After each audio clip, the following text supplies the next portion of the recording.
अक्कलकोट माझ्या स्वामींचा निवास, स्वामी चरणाचा धरा तुम्ही ध्यास.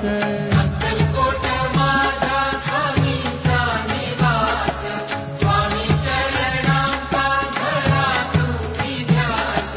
जारे जारे सारे स्वामी दर्शनाला, स्वामी पूजनाच्या सोहळ्याला, स्वामी पूजनाच्या सोहळ्याला.